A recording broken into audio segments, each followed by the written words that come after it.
Hi everyone and welcome back to my YouTube channel, and for today's video, mag-unbox tayo ng BT21 Vice Cosmetics. BT21 Vice Cosmetics PR Kit. PR Kit or PR Vault. Ayan. So, kung hindi ka pa nakapag-subscribe, please click the subscribe button below and the bell button as well para notified kayo sa mga updated videos natin. And you can follow me on my Instagram account and my Facebook account, both Edizza Joyce. And bakit kailangan natin mag-product review? Una, para makita natin kung okay ba yung quality ng products, magkaroon tayo ng overview for the pros and cons nito, and worth to buy ba ang mga product na ito. Kung ready ka na, just keep on watching.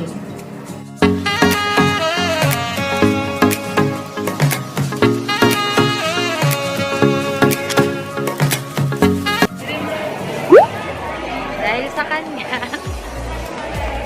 nakapila kami ngayon. Magsabi ka lang ng ano, yung mga experience na BTS na yan. Siya. Uy, Mamaya na. shy type. Hindi ako fan ng BTS, pero grabe yung pila. Oh my gosh.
Hindi ako yung fan ng BTS, pero taran! So, ayan, kasama ko sila Reddit.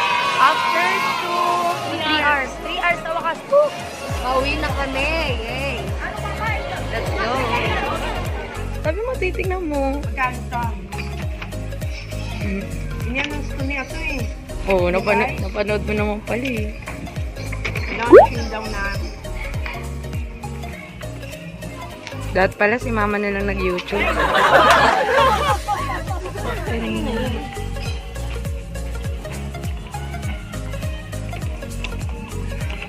May makeup ka ma? Sa artista, tita. Kaso di kami artista. Showtime? Meron ba? Hindi ko naman.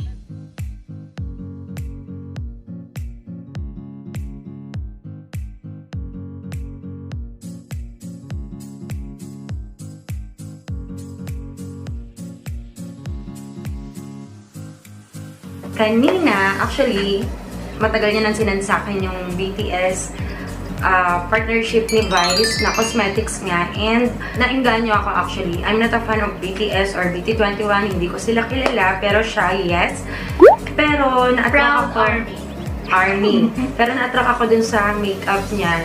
Packaging pa lang, parang ang cute-cute niya. Parang nakikita ko siya sa mga Kakao Talk cartoons, parang ganun. Pero hindi ko alam na banda pala ang mga meaning ng mga yon. So, yun. Anong sikat na kanta ng BTS na yun? Boy with love. Ano to nun? Kamanta ako. Sige na. Hindi ako kumanta. Ito na lang. Oo, mamamay. Oh, mamamay. Ganun ba yan? Ah, okay. So, na-recall ko na siya. So, out kay Edu Mariel Mendoza Padilla or aka Barbie. So, siya yung pang-apat kong kapatid na nag-sponsor sa akin nito. So, ganda na. Mabait pa. So, sa susunod ulit, Besh, product review ha. Love you. BT21 Vice Cosmetics. So, ngayon, mag-unbox tayo. ng BT21. Ayan yung packaging niya, yung paper bag. Ang cute ng mga cartoons. And without knowing, hindi ko alam na may mga corresponding meaning and characters pala yung mga cartoons na yan. Is under siya ng line friends, which is yung mga characters, dinrawing siya mismo ng BTS members. Ang laki ng box niya. Actually, ang bigat. And shoutout kay Lucky. Salamat sa BTS headband niya. So, bubuksan natin to and then magsuswatch tayo and i-check natin kung ano yung mga bagay sa skin color natin. Wow! Ayan! Yung laman ng Vice Cosmetics BT21 PR Vault or Product Review Vault. So, complete set siya. Meron siyang 4 na lip tint, 4 na lipstick, na eyeshadow palette, and may 4 na set siya na blush on with highlighter, and kasama yung Yung belt bag. Sa box yan, nakikita nyo, kada isang character ng BT21, meron kasi siyang mga signature na mismo yung mga members yung gumawa. Isang guide card. So, sa guide card, kasama dito yung list of Mga products with price, and napansin namin and sinabi rin sa amin kanina para malaman mo na authentic yung product ng BTS, ang silver sticker. Parang hologram sticker. Okay, so yung lip tint kasi nila, 4 colors representing yung MAC nail lines ng BTS. So, meaning, MAC nail lines, yun yung parang mga younger members ng BT21 or BTS. Okay? Well-informed. Very army ko fan. So, yun. Yung 4 colors ng water gel lip and cheek tint nila, it costs 175 pesos each. And they have the old rose, the terracotta, red orange, and the deep red. So, swatch natin sila. Yung packaging niya, yung characters yung nasa takip, and meron nakalagay na BT21 of course. And yung water gel lip and cheek tint nila, meron siyang 3.5 ml. Orange. Bias wrecker. Hindi mo na naman alam yan. Hindi ko alam. Kasi siya K-pop eh. Honest opinion lang ah. More on pare-parehas yung shades niya. Actually, parang konti lang yung difference. oo. No, parang pag ginamit mo siya, hindi ko alam pero nakikita namin, ang naiba lang na onti ito, pero the rest, parang same na orange siya, no? Yes.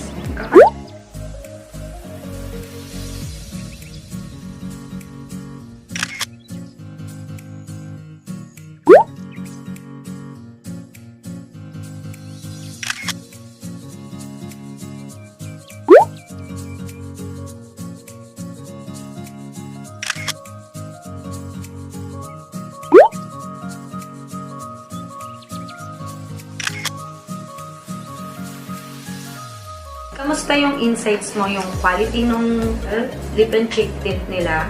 Actually, after ko tinry yung 4 na shades, mapapansin mo talagang parang wala namang masyadong difference yung mga colors. Then, yung iba kasing lip tints na ginagamit ko is, alam mo yun, masarap, matamis. Then, ito kasi parang more on lasang gamot. Pero yung smell niya, amoy matamis.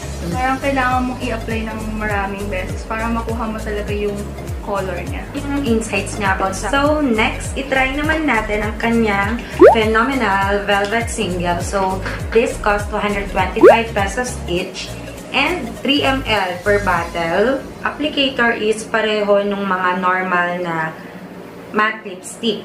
And, wala naman siyang amoy. So, is-swatch. So, is-swatch na natin siya. Oh, I love it.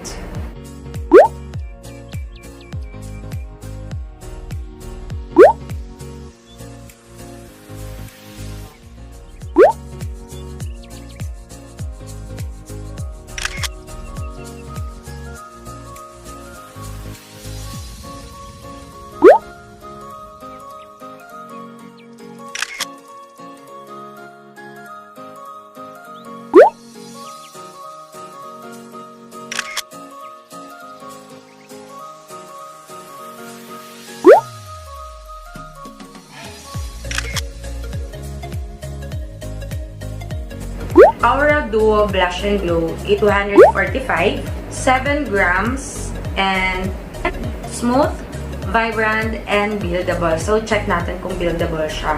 Pero in fairness, malaki yung yung Oo, product. yeah.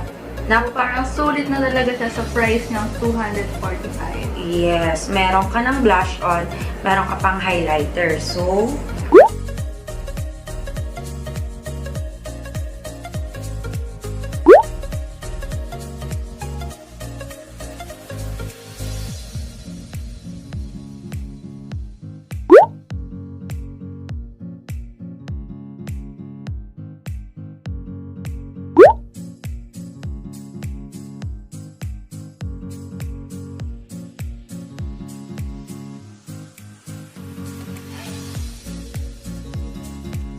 Prankster Duo, yung nauna ko, and then ito yung na-combine color niya. So, ito may pagka old rose pink.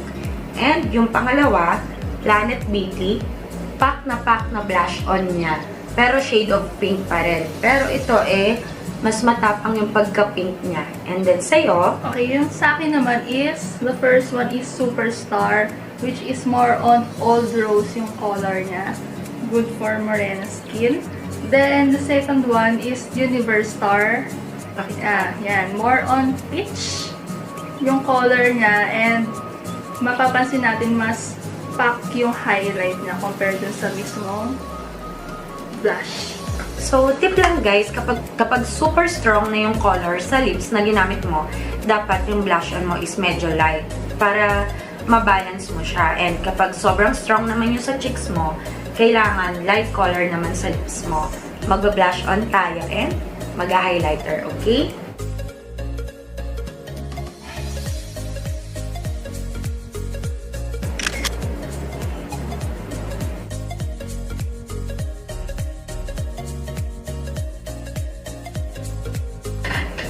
Tadaan! So, ayan, meron na tayong BT21 sa lips, sa cheeks, and now, ang ating huling itatry ay BT21 Eyeshadow Palette. Nagustuhan ko yung lapat niya sa skin ko. Lalo na yung highlighter. Alam mo yung parang fresh lang. Kasi smooth lang yung application niya. And parang hindi masyado, ano ba yung tawag sa ito? Patchy ba? And yung quality nung duo niya, powdery. Hindi siya creamy. Mas maganda pag nilagay mo yon, yung gamit ng foundation is not powdered foundation. Kundi dapat yung mga liquid foundation para kumapit siya. Ito yung palette nila. So, just zoom in lang natin. Kasi Korean numbering. Han, dul, set. Sige, Bes. Sabihin mo. Hirap best eh. Ikaw rin magturo. Tayo Korean eh. Ano ba yun? So, yung name niya, try ko. Hana, Dul, Set, Net, Dasu, Yosu, Igo, Yodol, Ahup, Yol, Hana, Yoldo. So, hindi ko alam kung na-read ko siya ng tama, pero iswatch natin siya. Okay? So, isaswatch natin siya sa morena and then sa mestiza so that makapili kayo ng color na bagay sa skin color niya.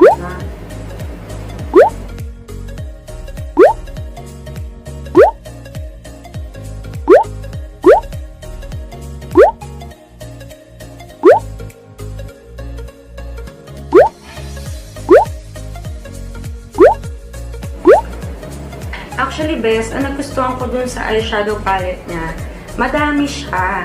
So, meron siyang 12 available colors. It is smooth, pigmented, and blendable. And, ano napansin ko sa color niya? Wearable siya yung color niya. So, parang, di ba meron kasi ibang palette na iba't ibang color. Green, blue, ganyan. This one kasi parang more on earthy colors. Yung wearable colors, pwede siyang apply everyday, yung sa work or kaya simple makeup lang. So, yes. I like this one. Ang siguro hindi ko lang nagustuhan is wala siyang salamin. Oo, yun nga. Parang medyo hassle gamitin kasi separate yung salamin na gagamit. Earth colors and may mga available na parang glittery part. Glittered eyeshadow. 6 glittered eyeshadow and 6 matte or powdered eyeshadow. So, hindi na kami magta-try nito kasi medyo full pack na yung makeup natin. So, isa pang tip, kapag heavy yung eyes mo, partneran mo ng lips mo, and then light lang sa cheeks. And kapag gusto mo naman ng daytime, yung kanina, nabanggit ko, nighttime yun, yung mga medyo heavy color sa eyes, like dark brown, black. Kapag daytime, pwede mo gamitin yung mga glitter shadow niya, lalo na yung pink. Sobrang maganda siya sa daytime makeup natin. Yung parang fresh and natural look lang sa eyeshadow. So, ayan, tapos na natin i-swatch. Tapos na rin tayo makipagkwentuhan about BTS. So, thank you so much, Best Eden, dun sa idea na yun. Actually, hindi ako fan, pero nung nalaman ko yung story, parang, oh. Tapos, ang cute pa nung mga cartoons niya. Yes. Yun yung nakapagpa-attract sa akin, yung cartoons niya. So, anything to say, Best? Follow BTS. Follow BTS. And don't forget to Subscribe this girl. Yeah. So, yan. Tapos na tayo. And maraming salamat sa time nyo. If hindi ka pa nakapag-subscribe, please click the subscribe button below. Don't forget the bell button as well para notified kayo. You can follow me on my Facebook account and Instagram account, Edizza Joyce. And kung may mga suggestions kayo or comments, anong mga gusto nyo pang i-product review natin, i-swatch, or kung makakagawa kayo ng look na ganito, and sa mga nakakuha ng limited PR vault ni Vice BTS, so sana makita ko rin yung mga pangalan nyo sa baba, yung ng photo, BTS look using Vice Cosmetics. So, And comment down below your bias. yes, your bias. Ano yung mga favorite colors nyo, favorite shades? Okay ba sa inyo yung mga water tints? Okay din ba sa inyo yung mga velvet lipstick nila? And the eyeshadow, how it looks like. So, itatry ko din siya kapag gumawa ako ng horror makeup. Yes, kasi malapit na yung November 1. So, mag-upload ako ng mga horror makeup looks natin. So, thank you guys for watching. See you on my next vlog. Bye!